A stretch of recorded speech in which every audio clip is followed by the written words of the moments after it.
안녕하세요. 얼마 전에 쓸데없는 짐덩어리를 다른 사람에게 떠넘기고 드디어 홀가분해진 30대의 평범한 돌싱녀입니다. 결혼을 하고서 마냥 행복하게만 사는 여자는 아마 없을 거라고 생각해요. 알게 모르게 가지고 있는 비밀도 있을 것이고 숨기고 싶은 것도 있을 수 있죠. 남들에게는 항상 잘 사는 것처럼 보이고 싶지만 사실 다른 사람 도움을 받아서라도 벗어나고 싶은 상황도 있기 마련이잖아요. 저는 친정의 도움을 통해 정신 나간 집구석에서 탈출할 수 있었던 사람이에요. 그리고 그런 제 탈출 과정을 다른 분들과도 나누고자 이렇게 사연글을 쓰고 있죠. 저는 대학을 정말 관심이 하나도 없던 곳으로 갔거든요. 제 특기를 살릴 수 있는 전공도 아니었고요. 그래서 졸업하고서도 갈피를 못 잡고 이것저것 다른 일에 손을 댔죠. 그렇게 이리저리 전전하다 남편과 만났고 3년의 연애 끝에 결혼을 하게 됐죠. 결혼 당시에는 20대 후반 젊은 나이였고요. 남편은 평범한 회사원으로 저와 나이 차는 좀 있어요. 사실 결혼할 때까지 고민이 많았어요. 남편이 분가를 못하는 상황이라고 했었거든요. 결혼을 하면 우리 집에 들어와서 살아야 한다. 그리고 하던 일은 그만둬야 할지도 모른다. 이렇게 말했죠. 다만 몇 년 동안 열심히 돈 모아서 가능하면 분가할 거라고 이야기했기 때문에 솔직히 그것만 믿고 결혼을 한 거였어요. 그런데 세상 일이 다 마음대로 되지는 않더군요. 막상 결혼을 하고 보니 많은 것들이 달라졌어요. 결혼 전에는 다정했던 시모가 할 줄 아는 게 아무것도 없냐며 짜증만 냈고 잘해주던 남편도 점점 소원해지는 걸 느끼게 됐거든요. 결혼한 지 3년이 지났을 무렵 시집살이가 너무 고되어 남편에게 물었죠. 여보, 우리 분가는 언제 하는 거야? 나 너무 힘들어. 돈을 모으고는 있어? 나도 열심히 모으는 중이야. 재촉하지 좀 마. 돈이 그렇게 쉽게 모여? 지금 이 집에 사람이 몇 명인지 알아? 사람 넷에 일하는 사람은 나뿐이야. 그러니 당연히 돈이 안 모일 수밖에 없지. 그럼 내가 일이라도 하면 되지. 아, 그게 가능한 일이라고 생각해? 너 일하면 아픈 우리 아버지는 누가 봐줘? 우리 엄마 병원은 누가 데리고 다니냐고. 어려도 제발 생각 좀 하고 살아라. 어? 매번 이런 식이었죠. 돈이 없다며 분가를 못한다고 하고 그래서 내가 돈 벌겠다고 하면 집안일은 누가 하냐고 버럭 소리치고. 솔직히 이때쯤에는 남편의 말이 진짜인지 믿기 어려울 정도였어요. 그렇게 쳇바퀴 돌듯 시간이 흘렀는데 안 좋은 소식이 하나 들려왔어요. 친정아버지가 암에 걸려서 병원에 입원하시게 됐다는 이야기였죠. 친정아버지는 위험한 일을 하셨기 때문에 보험도 제대로 들지 못한 상태였어요. 그래서 병원비가 많이 나오면 그걸 부모님 두 분이서만 감당할 수가 없었죠. 결국 언니와 오빠 저 이렇게 셋이 십시일반 돈을 걷어 감당하기로 결정했어요. 솔직히 처음에는 남편이 좀 도와주지 않을까 생각했어요. 제가 내야 할 금액이 30만 원 정도였고 그간 친정에 명절 제외하고 용돈을 따로 드린 적도 없었으니까요. 그런데 시모에게는 매달 40만 원씩 용돈을 드리고 생활비도 따로 드렸거든요. 그래서 저녁 식사 시간에 남편에게 넌지시 이야기를 꺼냈어요. 여보, 우리 아버지 암으로 병원에 입원하셨어. 그런데 병원비 감당이 안 돼서 언니, 오빠, 나 이렇게 셋이서 나눠내기로 했거든. 30만 원씩 내기로 했는데 그 돈 좀 부탁해도 될까? 30만 원? 그렇게 큰 돈을 갑자기 어떻게 빼? 그리고 넌 돈 벌지도 않으면 쓰는 건 쉽지? 어떻게 내 사정 하나도 고려 안 하고 그런 이야기를 할 수 있어? 돈 버는 게 그렇게 쉬워 보여? 그리고 나한테 무슨 돈 맡겨놨어? 정말 한심스럽고 차가운 말이었어요. 일을 안 하겠다고 한 것도 아닌데 놀면서 돈도 안 버는 사람처럼 몰아가더군요. 그렇게 말하는 남편 놈을 보며 오랜만에 화가 확 치밀었죠. 그런데 옆에 있던 시모가 더 짜증나는 말을 하더군요. 아이고, 돈 한 푼 안 버는 식충이가 무슨 돈을 달래? 너 돈도 안 벌면서 돈 쓸 궁리만 하는 버러지니? 네 아버지 병원비는 병원비고 우리 아들이 번 돈은 우리 아들 거지. 왜 네가 우리 아들한테 돈을 달라 말라야? 어머님, 저 결혼 전에 일하고 있었어요. 돈 벌고 있었다고요. 그런데 일 못하게 하고 집안일 시키고 아버님 수발만 들도록 만든 게 누군데? 어머님이랑 당신이잖아. 해달라는 대로 했으면 내가 원하는 것도 들어줘야지. 먹여주고 재워주는데 그런 일도 안 하면 그게 사람이야? 그리고 네가 일해봐야 얼마나 벌어? 가방끈도 짧은 게 고작 200만 원 벌어왔으면서 그걸로 유세는? 그 돈 버느니 우리 집에서 일하고 수발대는 게 훨씬 낫지. 그게 왜 훨씬 나아요? 지금 아버지가 아픈데 돈 한 푼도 못 받는 신세인데. 그리고 제가 집안일에 수발만 들어요? 아가씨는 어떻고요? 매번 집에 와서 애나 보라고 시키고 자기는 놀러 나가고, 나갔다 오면 자기는 손이 없나 발이 없나 반말로 물이나 가져오라고 소리나 치고, 두 눈 부릅뜨고 더럽다며 청소나 하라고 시켜먹기나 하고. 제가 며느리이긴 해요. 이게 식모살이지. 요즘 어떤 며느리가 이렇게 살아요. 더 이상은 못하겠어요. 나도 이제 일하러 나갈 거예요. 무슨 말을 해도 너 왜 우리가 괴롭힌 것처럼 말을 해? 그런 건 다 며느리가 하는 일이야. 싫다고 피해갈 수 있는 것도 아니고. 그게 고가오면 결혼을 하지 말았어야지. 요즘에 차라리 결혼하지 말 걸 절실히 후회하고 있거든요. 어쨌든 내일부터 일자리 알아보러 다닐 거니까 그렇게 알고 계세요. 처음으로 그 사람들에게 크게 반항하고 방으로 들어가 취업 준비부터 했어요. 동네 마트에서 캐셔를 하더라도 지금 이 현실보다는 더 낫겠다는 생각이 들었죠. 이랬는데도 안 들어주면 강제로라도 일할 생각이었고요. 그때 남편이 들어오더니 코웃음을 치더군요. 내일부터 일자리 알아보러 다닌다고? 그게 그렇게 쉬운 것 같아? 돈 버는 게 쉬운 일 같냐고. 그리고 너 일하면서 집안일하는 게 얼마나 힘든지 모르지? 내가 너를 위해서 다 그렇게 하자고 한 건데 결국 고생길로 걸어 들어가는구나. 굳이 옆에서 이렇게 빈정대더라니까요. 어이가 없었어요. 저까지 일을 하면 당연히 집안일은 둘이서 같이 해야 하는 거죠. 마누라가 돈을 못 벌어서 아픈 장인어른 병원비 줄 돈도 아깝다고 했잖아요. 그러니까 직접 돈을 벌겠다는데 여전히 자기는 집안일을 안 하겠다는 뉘앙스로 완전히 남일 말하듯 이야기하는 걸 들으니 열불이 나더군요. 내가 일 시작하면 당신도 집안일 해야지. 왜 나만 해? 이제 나는 내 선에서 할 수 있는 만큼만 집안일 할 거야. 그리고 공부해서 돈 많이 버는 직장 들어갈 거라고. 다 늙어서 그게 되겠냐? 그리고 난 평생 부엌에 들어가 본 적도 없고 손에 물 묻힌 적도 없어. 그러니까 어차피 다 네 일이 될 거야. 혼자 알아서 잘 해봐. 그러고는 태연스레 자기 할 일을 하더군요. 너무나 화가 나고 오기가 생겼어요. 어떻게든 남편 놈보다 더 돈을 잘 버는 직장에 들어가 떵떵거려야겠다고 생각했죠. 하지만 공부를 하려면 시간이 필요했고 학원에 다니려면 돈도 필요했어요. 물론 제게는 둘 다 없었고요. 게다가 그 다음날 학원을 알아보려고 나가려니 시모가 저를 붙잡더군요. 그러고는 아주 비웃으며 말했어요. 네가 할 줄 아는 게 뭐가 있어? 그럴 시간에 집안일이나 꼼꼼하게 해. 너 이렇게 선 넘는 것도 내가 봐주는 거야. 나 오늘 모임에 다녀올 동안 시아버지나 좀 봐드려라. 그러면서 후다닥 놀러 가버리고 또 어느 날은 신호와 함께 사라지고 그러더군요.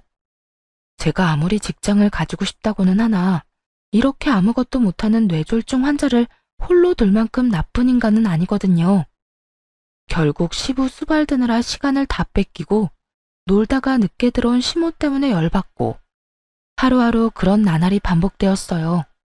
결국 이 답답함을 견디지 못하고 친정엄마에게 말했죠. 엄마, 공부하고 하고 싶은데 시댁에서는 도움을 하나도 안 줘. 나더러 네가 뭘 할 수 있겠냐고.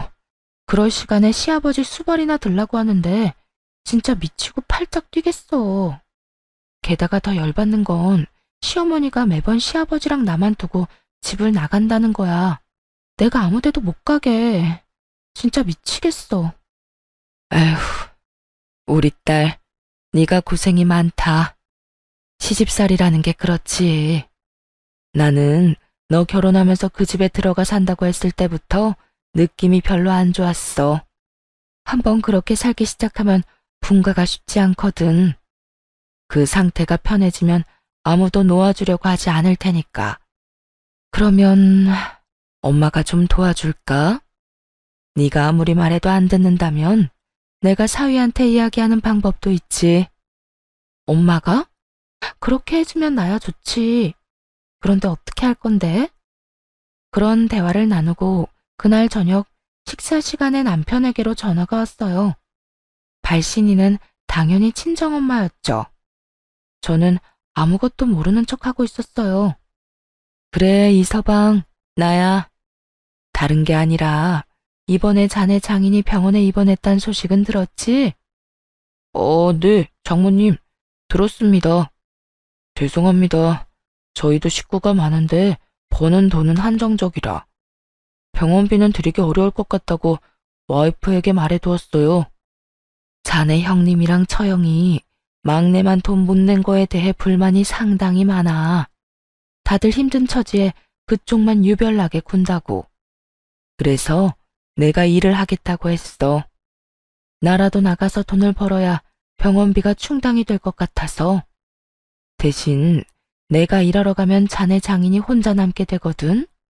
그러니까 그동안만이라도 우리 딸이 아버지 병수발 들도록 해줄 수 있겠나? 그것까지 어렵다고 하면 우리 딸에게 일을 시켜서라도 돈을 받아낼 참이야.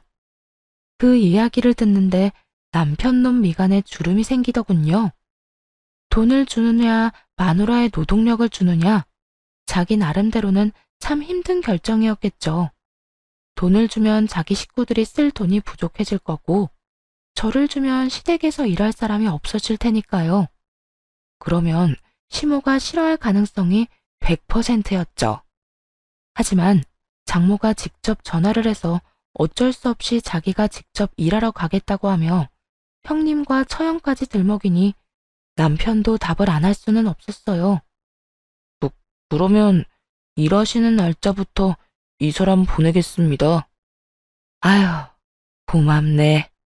안 그래도 남편만 두고 이 늙은 몸 이끌고 일하러 가는 게 부담스러웠는데 딸이라도 와서 간병해준다면 나도 마음 놓고 일할 수 있겠어.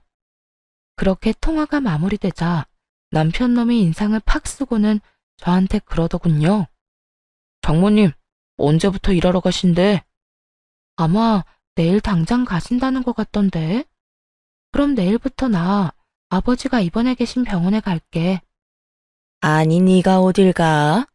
너 여기서 네 시아버지 수발 들어야지. 우리 집안일도 해야 하고.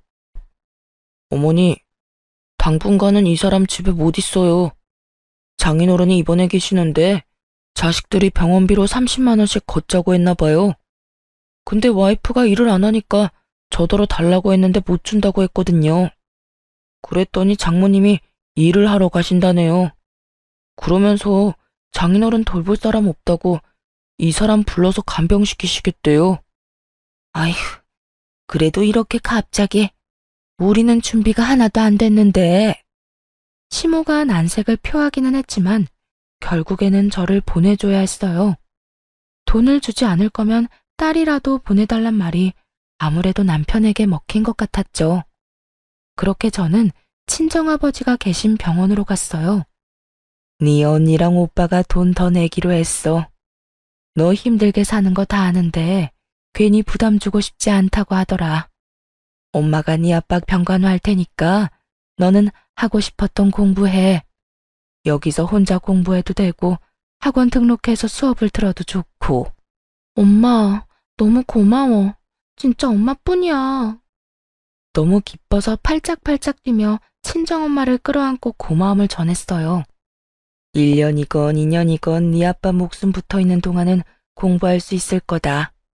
병원비 안 주려고 결국 너 보낸 거 보니 사위가 앞으로도 돈 줄 생각은 없어 보이더구나. 여기 학원 등록할 때 쓸 돈 넣어놨으니까 이걸로 어서 등록하고 와. 정말 너무 감동적이었어요. 시댁에서 벗어나게 해준 것만으로도 감사한 일인데 학원비까지 마련해 주시다니. 당장 학원에 등록하고 공부를 시작했어요. 원래 공부를 싫어하는 건 아니었던지라 열심히 할 수 있었어요. 게다가 아침 9시부터 저녁 6시까지 병원에 있는다는 핑계로 그 시간을 모두 공부에 쓸 수 있었으니 효율도 쑥쑥 올랐죠. 그렇게 1년 만에 공인중개사 시험에 합격하게 됐어요.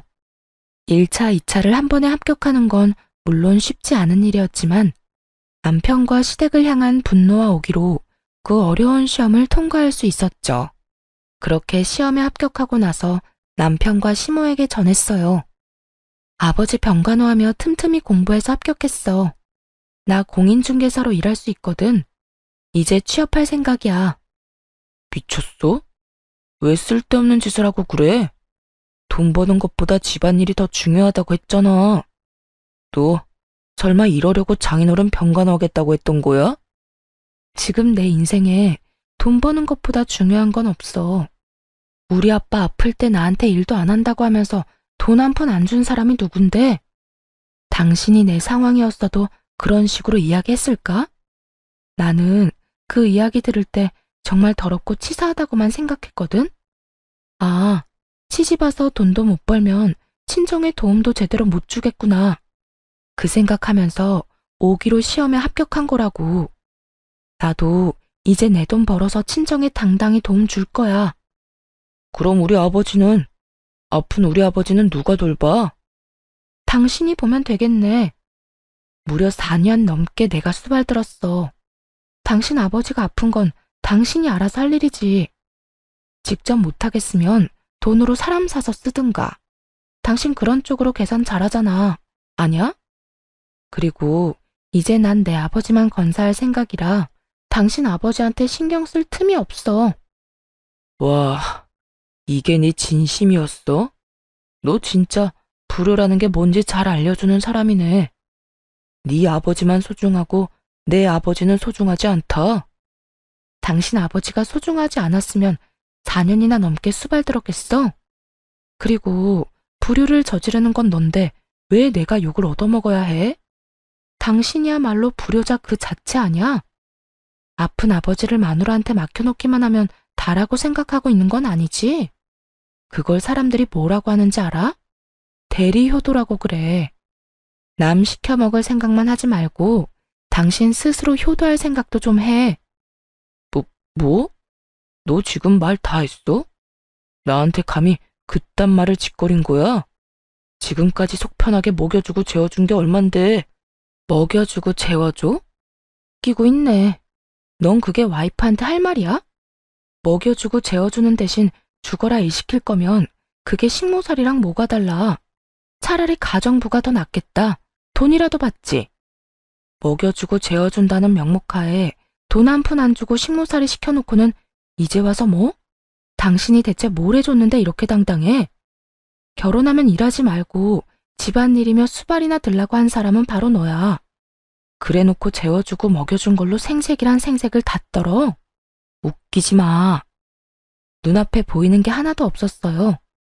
시험 합격이라는 추진력을 얻어 자신감이 가득 찬 상태였거든요. 정말 그 전부터 하고 싶었던 말을 다 했던 것 같아요. 이 상황을 깨부셔야 어떻게든 진전이 있을 거라 생각했거든요. 그런데 밖에서 저와 남편의 실랑이를 다 들었는지 시모가 갑자기 방으로 들어와 난리를 쳤어요. 얘 말하는 것 좀 봐라. 이제 돈 좀 벌 거라고 아예 유세를 떠내. 내가 왜 여태 너한테 일 못하게 한 줄 아니? 이럴까봐 그런 거였어. 어쭙지 않게 번 돈 다 친정에 갖다 바칠까봐. 우리가 너한테 해준 게 얼만데 왜 그 돈을 다 친정에만 주려고 하는 거냐? 당연히 네가 버는 돈의 반은 우리 거지. 저 세상 논리를 펼치며 제가 번 돈의 지분이 자신들에게도 있다는 시무를 보고 너무나 어이가 없어서 할 말을 잃어버리고 말았어요. 말을 잇지 못하고 있자 시무가 아주 기세등등해서 그러더군요. 우리한테 돈 다 줄 거 아니면 일하지 마. 아니면 네가 번 돈으로 그동안 못하는 집안일 책임져야지. 네 시아버지 돌볼 간병인도 고용해야 하고 요리해주고 청소해줄 사람도 구해야 하고 너 때문에 못하는 거니까 네 돈으로 해야 할 거 아니냐. 그거 다 해결하기 전에는 일하러 못 간다. 네가 없으니 다 못하는 일 맞잖니?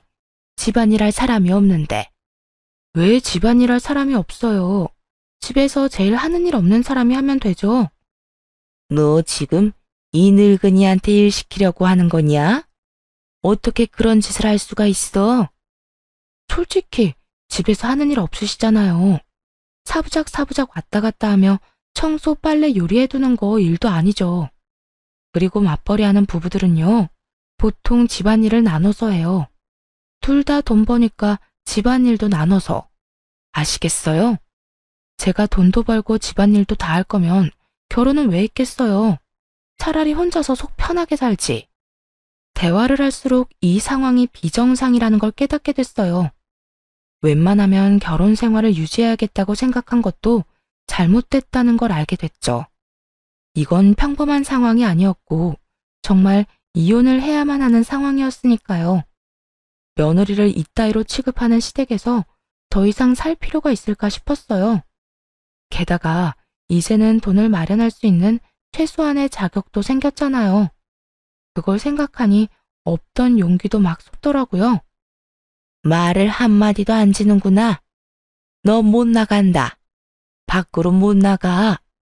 강경한 제 모습에 시무는 문고리를 잡고 못 나가도록 막아버리더군요. 이에 지지 않고 시무의 손가락을 하나하나 떼어가며 말했어요.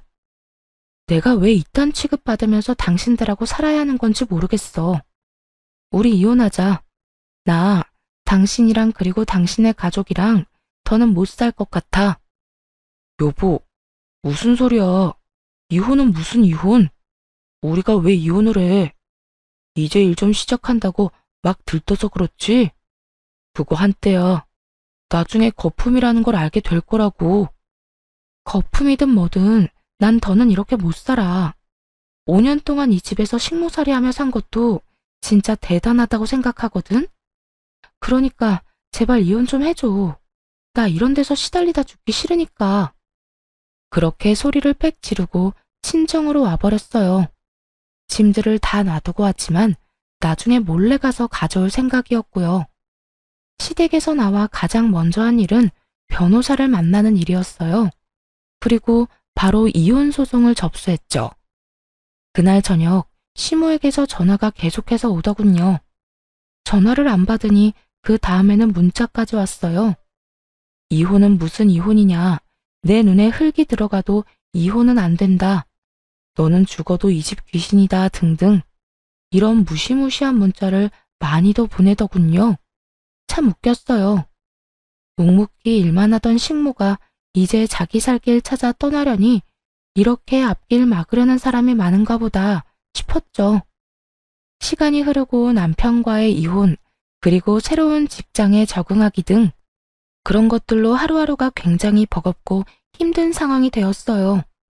솔직히 다른 거에 신경 쓰고 싶은 생각도 없었죠. 그런데 하루는 웬 여자가 저를 찾아온 거 있죠.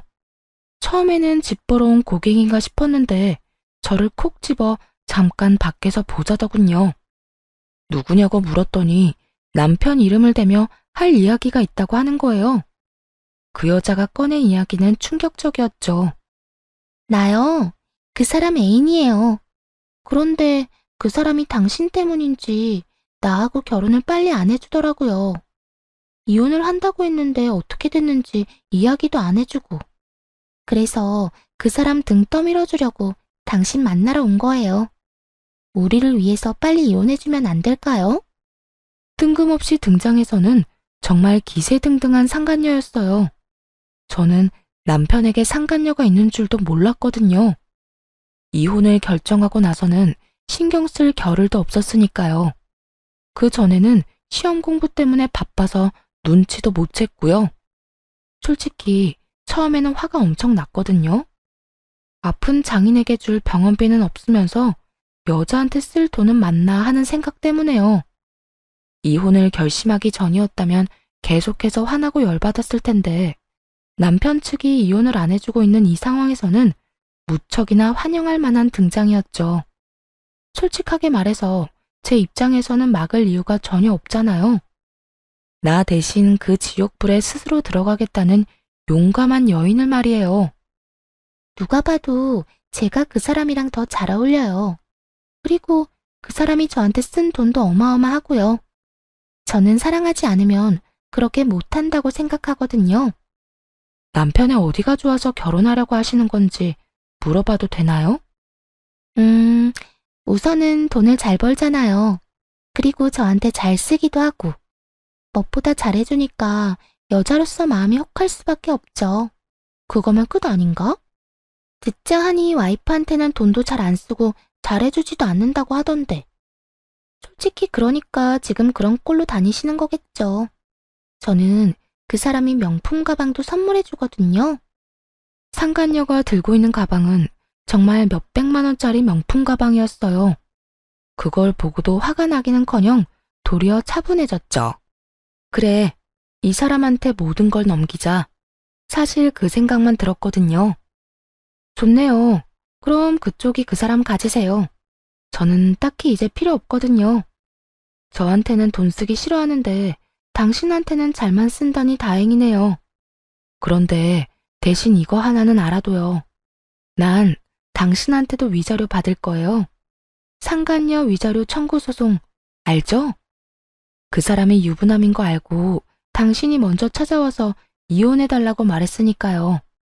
나는 이제 더 이상 그 사람하고의 관계에서 손해보는 짓은 안 하고 싶거든요. 뭐, 맘대로 해요. 어차피 그 위자료도 그 사람이 내줄 거니까. 난 이렇게 해도 저렇게 해도 상관없어요. 자신만만한 상간녀 모습을 보며 너무 웃겼죠. 자기가 가려는 길이 가시밭길인 걸 알고 있는 걸까요? 아니, 알았다면 찾아와서 이런 좋은 제안을 하진 않았겠죠. 서로 헤어지기 전에 마지막으로 물었어요. 그거 말고 저한테 할 말 있어요? 그 사람 월급이 얼마 정도인지 알아요? 그건 왜요? 당신한테는 돈 많이 쓴다면서요. 그럼 많이 벌겠지. 나한테 한 달에 100만 원씩 꼬박꼬박 주긴 했거든요. 그런데 월급이 얼만지는 절대 이야기를 안 해주더라고요. 그러니까 궁금하잖아요. 얼마나 벌길래 내 연유한테 그만큼이나 돈을 주나 싶고. 설레발치며 김칫국 마시는 상간녀를 보고 속으로 남편에게 욕을 한바탕 했어요. 남편이 자기 월급은 300만 원밖에 안 된다고 했었거든요. 시댁에서 쓰는 돈의 규모를 보면 실제로도 딱 300만 원 정도 쓰고 있었고요. 그런데 알고 보니 실제 월급이 400만 원인 거잖아요. 저와 시모에게까지 월급을 줄여서 이야기한 거더군요. 솔직히 화내고 싶었지만 이제 앞으로는 볼 일 없는 인간이니 그냥 혼자서만 알고 있으려 했어요.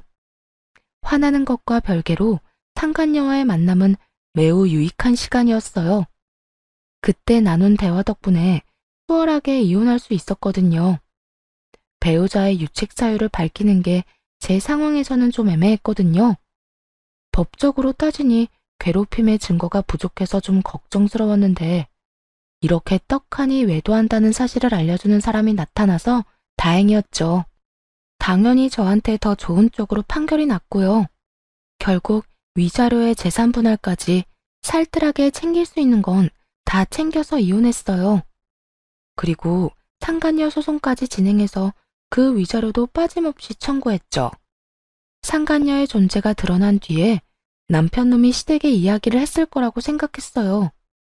불륜 때문에 남편놈이 이 이혼 소송에 지고 들어간 거니까요. 이에 대해 설명을 하려면 당연히 다 밝혔을 거라 생각했는데 시모에게 이야기조차 안 했더군요. 그리고 시댁에 상간녀가 들어갔다는 이야기도 없었고요. 그 사실을 어떻게 알았냐고요? 이혼 판결이 난 날 시댁집에 제 물건을 가지러 잠깐 들렀거든요. 솔직히 가져올 짐이 많지는 않았지만 버리기 아까운 물건들이 몇 개 있어서요. 그렇게 시댁에 들어갔더니 시모가 씩씩거리며 집안을 청소하고 있더군요. 그러고는 저를 보더니 폭발한 듯 화를 냈어요.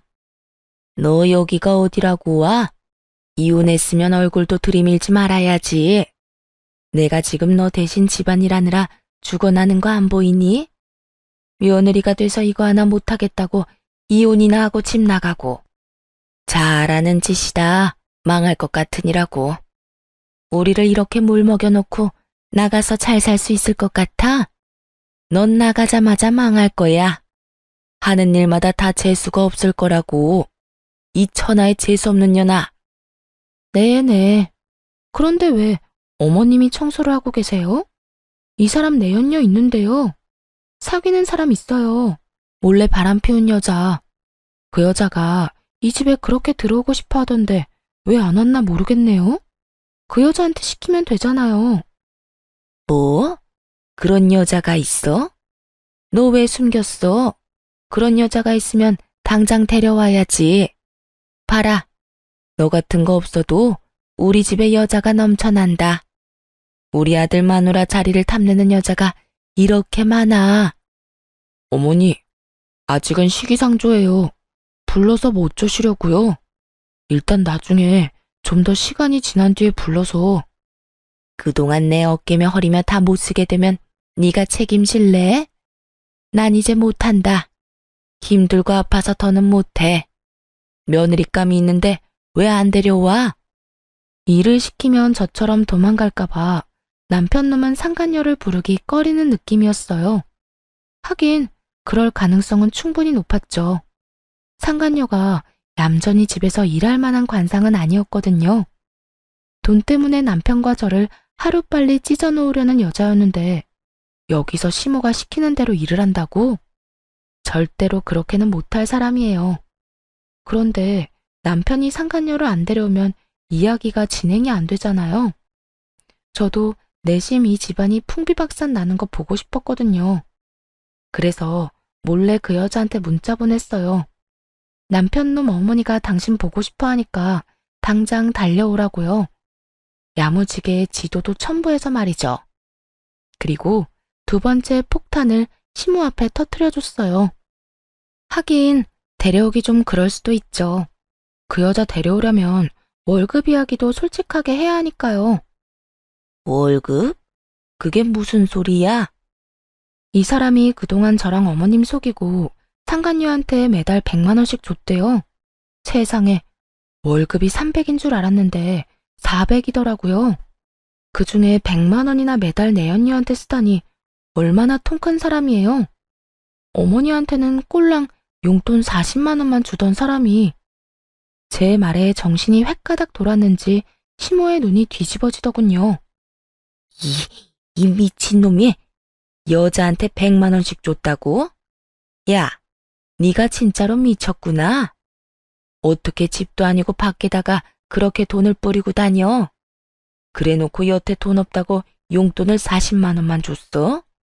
이 천하의 나쁜 놈 같으니라고.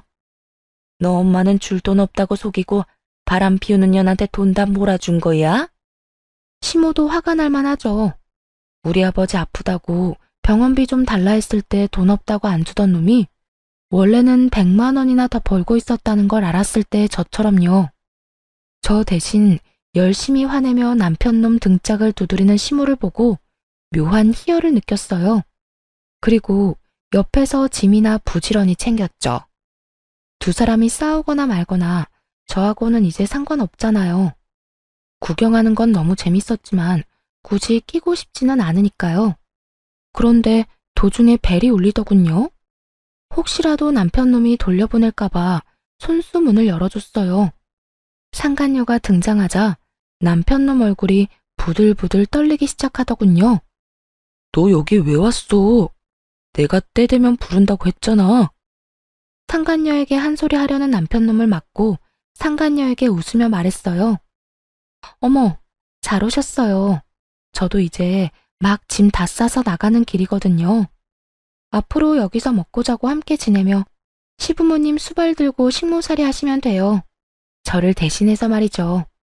그럼 당신 원하는 대로 해줬으니까 저는 이만 갈게요. 남편 놈은 차마 고개를 들지 못하고 푹 숙여버렸고 시모는 잘한다는 듯이 흐뭇해하며 제가 하는 말을 듣고 있었죠. 상간녀는 당황스러운 표정으로 저와 남편을 번갈아가며 쳐다볼 뿐이었어요. 어리둥절해하는 그 여자를 놔두고 얼른 짐을 챙겨 잽싸게 집으로 돌아와 버렸네요. 남편 놈을 어렵게 반품했는데 다시 반송되기라도 하면 큰일이잖아요. 그 뒤에 들려온 소문의 내용이야 뻔했죠. 전 시모의 강력한 요구로 상간녀가 전 남편과 혼인신고를 했다더군요. 그리고 혼인신고를 하자마자 집에 들어오라고 했나봐요. 상간녀가 들어올 생각을 안 하니 전 시모가 시댁에 들어와야 인정하겠다고 했고요. 결국 전 남편과 전 시모의 요구에 상간녀는 시댁에 입성하게 됐죠. 사람이 같이 생활하다 보면 알잖아요. 그 집에 시부모님만 살았는지 아니면 저희 부부가 내내 같이 살았는지요. 분가하지 않고 지내야 한다는 사실에 상간녀가 제대로 놀랐나 봐요.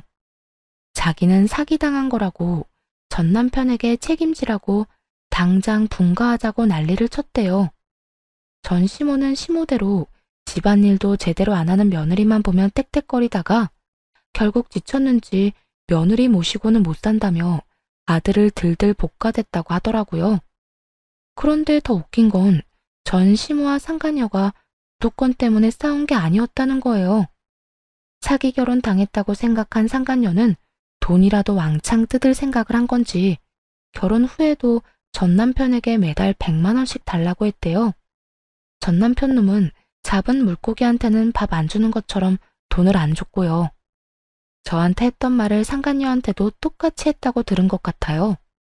집에만 있으면서 돈 쓸 데가 어디 있냐고요. 그런데 두 사람의 대화를 듣고 있던 전 시모가 뭐라고 했다는 줄 아세요? 살림 안 하는 며느리 대신 자기한테 그 돈 내놓으라며 아들 붙잡고 호소했다네요. 그러자 상간녀가 전 시모 머리채 붙잡고 늙은 노친네 운운하며 먼저 싸움을 걸었고 결국 전 시모도 상간녀의 머리를 쥐어잡으며 서로 피 터지게 싸웠다고 하더군요. 이게 다 상간녀 입에서 나온 이야기예요. 친구들, 지인들 할 것 없이 모든 사람에게 다 말하고 다니는 바람에 전 남편과 전 시모의 평판은 완전히 바닥을 쳤죠. 그 뒤로 조용하더니 어느 날 지인으로부터 전 시모의 근황을 들을 수 있었어요. 글쎄, 전 시모가 상간녀와 드자비를 한 뒤로 화병이 나서 드러누웠대요. 친정엄마에게서 그 이야기를 듣는데 얼마나 웃기던지 한참 배꼽 빠지게 웃었네요. 저는 이혼 후에 친정으로 들어갔어요. 아버지 병간호를 하며 틈틈이 일도 했죠. 그러나 이혼한 지 얼마 안 돼서 아버지는 돌아가셨어요. 그래도 병원에서 말했던 1년보다는 더 오래 사셨네요. 이혼을 하고 혼자 된 저를 많이 안타까워하셨지만 그 어느 때보다도 생기 있게 일하는 모습을 보시고는 마음 놓고 가셨답니다. 아버지가 돌아가신 뒤에는 유산을 조금 나눠받았어요. 거기에 재산 분할로 받은 돈과 위자료 그리고 상간녀 소송으로 받은 돈까지 합해서 저만의 작은 공인중개사 사무소를 개업했어요. 몇 년 만에 정신없이 일하니 그게 너무너무 재밌더라고요. 돈 버는 재미에 푹 빠져서 다른 건 생각도 안 났죠. 그런데 6개월쯤 지났을까요? 제 공인중개사 사무소에 전 시모와 전 남편이 떡하니 찾아왔더군요. 무슨 행패를 부리려 여기까지 왔나 싶어 신경이 곤두섰어요. 그러니 말이 곱게 나갈 수가 없었죠. 무슨 일로 찾아오셨어요? 여보. 전 남편 놈이 어이없게도 저를 여보라고 부르더군요. 상간녀랑 혼인신고했다는 사실을 다 알고 있는데도 말이죠. 죄송하지만 저한테는 남편이 없는데요. 얼마 전에 이혼했거든요. 미안해. 길게 할 말이 있는데 시간 괜찮아? 예약 손님 곧 오실 거니까 짧게 이야기해 주세요, 짧게. 갑자기 분위기를 잡으려는 전 남편의 말을 끊으며 최대한 짧게 말하라고 했어요. 길게 말하고 싶은 마음도 없었지만 일터에서 언성 높이고 싸우고 싶진 않았거든요. 그러는 순간 새 가게에 때가 묻은 기분이 들 것 같아서요. 저기, 제발 우리 집으로 다시 돌아와주면 안 될까? 당신이 하는 거 뭐든지 다 허락해주고 일하는 것도 막지 않을게. 그냥 집에 다시 돌아오기만 하면 돼. 정말 다른 건 바라는 거 하나도 없어. 당신 하자는 대로 다 할 수 있어. 아니, 갑자기 찾아와서 무슨 헛소리야? 여보세요. 우리 6개월 전에 이혼했어요. 아직 이혼 서류에 잉크도 다 안 말랐는데 갑자기 도대체 이게 무슨 짓이야. 혼자 잘 살고 있는 사람한테 갑자기 찾아와서. 당신이 없으니까 집이 잘 안 돌아가. 우리 집 지금 완전 엉망이야. 당신이 있었을 때가 제일 완벽했던 것 같아. 너무 어이가 없었어요. 저 하나 없다고 그 집이 안 돌아갈 리가 있나요? 그저 돈 쓰기 싫으니까 일이 다 막힌 거겠죠. 그 집에는 지금 공짜로 일해줄 사람이 없었나 봐요. 식모가 필요하면 돈을 주고 식모를 고용해. 왜 잘 사는 사람한테 와서 이딴 헛소리를 하는데? 난 당신하고 이렇게 노닥거릴 시간도 없는 사람이야. 아니면 당신 상간녀한테 시키든가. 혼인신고한 거 아니었어? 그 여자가 당신이랑 결혼한다고 하던데? 당신하고 살고 싶어서 나 찾아와서 이혼해달라고 한 그 여자한테 부탁하면 되지. 무상으로 집안일하고 시부 병수발 들어달라고. 그런데 대답한 건 전 남편이 아니었어요. 바로 전 시모였죠. 가만히 옆에서 듣고 있다가 상간녀 이야기가 나오자마자 버럭하더군요. 그 썩을년 이야기 꺼내지도 마라. 그녀는 우리 집 돈 보고 들어온 거야. 분가해달라고 그 난리를 치는 통에 돈 모아서 분가해주겠다고 약속했는데 그 잠깐을 못 참고 도망갔지 뭐냐. 그런데 이 망할 년이 그냥 나간 것도 아니야. 내가 우리 윗대 어르신들한테 물려받은 폐물을 싹 다 가지고 도망갔더라. 게다가 그 폐물 들어있던 함 위에 뭐라고 적어놨는지 알아? 위자료. 이렇게 적혀있는데 그거 보는 순간 눈앞이 어찌나 노래지던지. 세상에, 그게 어떤 물건인데? 그날 졸도할 뻔한 걸 생각하면 지금도 정신이 아찔할 정도야. 폐물 훔쳐가면서 위자료라니 너무 웃겼어요. 제 생각에 왠지 그건 상간녀가 제게 보내준 위자료일 것 같았어요. 웬일인지 전 남편 이름이 아닌 상간녀 이름으로 보냈더라고요. 그 돈을 주고 나서 너무 아까웠던 모양이죠. 아니면 전 남편이 줄 거라고 생각했는데 안 줘서 냅다 그걸 들고 튄 걸 수도 있고요. 어머니는 왜 이 사람한테 그런 이야기를 해요? 창피했는지 전 남편이 제 눈치를 보며 그렇게 말하자 전 시모가 급발진하며 소리치더군요. 조강지 쳐버리고 잘 되는 놈 하나 못 봤어. 이게 다 바람 피운 네 탓이지. 아니, 아내가 이렇게 잘 될 줄 알았으면 이혼을 하지 말았어야지. 이혼할 건수조차 주지 말았어야지. 괜히 상간녀랑 바람 피운다고 헛짓거리하는 바람에 결국은 봐라. 재산 분할만 실컷 해주고 위자료까지 뜯겼지. 그것만이면 다행이게. 네가 어디서 되먹지도 못한 년 데려와서 이렇게 된 거 아니야. 일 잘하는 와이프 내보내고 미친년을 집안에 들였잖아. 네가 장인 병원비 30만 원만 안 아꼈어도 이럴 일 없었어. 으이그 등신 같은 놈. 저것도 자식이라고 내가 미역국은 왜 처먹었는지. 일 잘하던 식모 겸 며느리를 잃은 전 시모의 분노는 대단했어요. 그렇지만 아직도 모르는 게 하나 있더군요. 우리 부부는 언젠가는 깨질 사이였다는 거요. 일방적으로 한쪽만 착취당하는데 지속된다는 게 더 웃긴 거잖아요.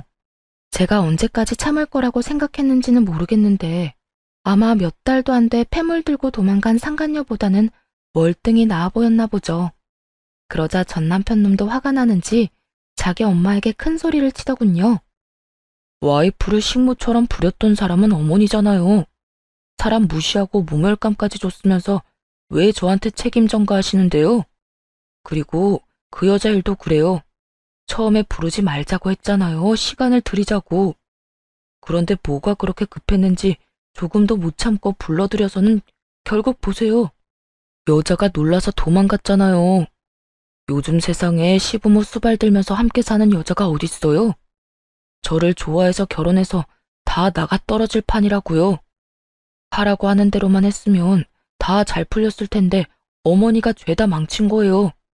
그리고 어머니가 집안일도 안 하겠다, 수발도 안 들겠다 그러는 바람에 아버지 요양병원비며 생활비며 돈이 두세 배로 나가고 있다고요. 그런데 하는 것도 없는 주제 맨날 돈이나 달라고 하고. 양심이라는 게 있긴 해요? 두 사람이 싸우는 걸 듣는데 제 머리가 다 어질어질하더군요. 그래서 둘의 목소리가 더 커지기 전에 끼어들었어요. 남의 사업장에서 이러지 마시고 싸우시려면 밖에 나가서 싸우세요. 그리고 나간 김에 좀 꺼져 주시고요. 남 탓은 대체 왜 하시는 거예요? 둘 다 똑같이 잘못한 건 사실이잖아요. 당신은 우선 바람을 피우면 안 됐고, 우리 아버지 아플 때 조금이라도 돈을 썼다면 내가 이혼할 생각도 안 했겠지. 그리고 어머님도 마찬가지예요. 사람을 식모처럼 굴리더니 이제야 군말 없이 일해주던 며느리가 그리워졌나 본데 이미 버스 떠나도 한참 전에 떠났어요. 저는 사과받고 싶은 생각도 없고 그 지옥에 다시 돌아갈 생각은 추호도 없어요. 그러니까 그쪽 집안 문제들은 당신들이 알아서 하고 저하고 연결 짓지 마세요. 저요, 지금 이렇게 두 분하고 아무런 관련 없이 사는 것만으로도 행복하거든요. 여보, 나 아무렇게나 하는 말 아니야. 당신이랑 진짜 다시 잘해보고 싶어서 찾아온 거야. 어머니도 나랑 같은 마음이고. 우리 두 사람 다 당신한테 잘못한 거 잘 알아. 그러니까 이렇게 사과하고 용서받고자 하는 거야. 그래, 얘. 너만한 며느리도 없더라. 내가 그간 너무 몰라봤어. 돌아오면 진짜 뭐든 다 해주마. 응? 돌아갈 생각 조금도 없다고 말했잖아요. 영업방해로 신고하기 전에 당장 꺼지세요. 그리고 앞으로 집 팔 때나 집 살 때 제외하고는 여기 들르지 마시고요. 뭐 그럴 때도 웬만하면 다른 업장 이용해줬으면 좋겠네요. 그럼 안녕히 가세요. 다시 볼 일 없길 바랍니다. 그렇게 말하며 밀어냈더니 결국은 찍소리도 못하고 나가버리더군요. 그 인간들 하는 짓 보니 웃기지도 않았어요. 있을 때는 소중한 줄도 모르고 막대하다가 결국 다른 사람한테 뒤통수 얻어맞고 뒤늦게 찾아와 용서를 구하는 꼴이라니. 다시 저를 찾은 것도 순수한 의도는 아니었을 거예요. 혼자서 나름대로 돈도 잘 벌고 있는 것 같고 잘 구슬리면 예전처럼 일해줄 거라는 그릇된 믿음이 있었기에 온 거였겠죠. 하지만 이제는 예전의 제가 아니잖아요. 그때는 아무것도 모르고 하라는 대로 했지만 지금은 전혀 다르거든요. 저도 제 가치를 알고 제 인생을 위해 당당하게 주장하는 사람이 되었으니까요. 저를 찾아왔다 간 후에도 전 시모와 전 남편이 제정신 못 차리고 또 싸워서 동네 주민들 민원으로 경찰까지 출동했다고 하더군요. 죽이 척척 잘 맞던 모자가 결국에는 앙숙이 되어버렸으니 조만간 그들이 살던 집이 매물로 나올 것 같다는 생각이 들었어요. 얼굴만 마주쳐도 싸울 텐데 계속 한 집에서 같이 살 수는 없을 테니까요. 이렇게 해서 그들과의 인연은 끝이 났네요. 저의 탈출도 정말 다행히 성공적으로 끝이 났고요. 저 사람들 틈바구니에 있었다간 제 몸이 남아나지 않았을 거예요. 여러분도 혹시 탈출해야 한다고 느낀다면 그곳에서 지체 없이 빠져나오세요. 당시에 힘들기는 했지만 지금은 행복해서 웃고 있으니까요. 제 사연글 재미있게 읽어주셨으면 좋겠네요. 모두 오늘 하루도 즐겁고 행복하게 보내세요.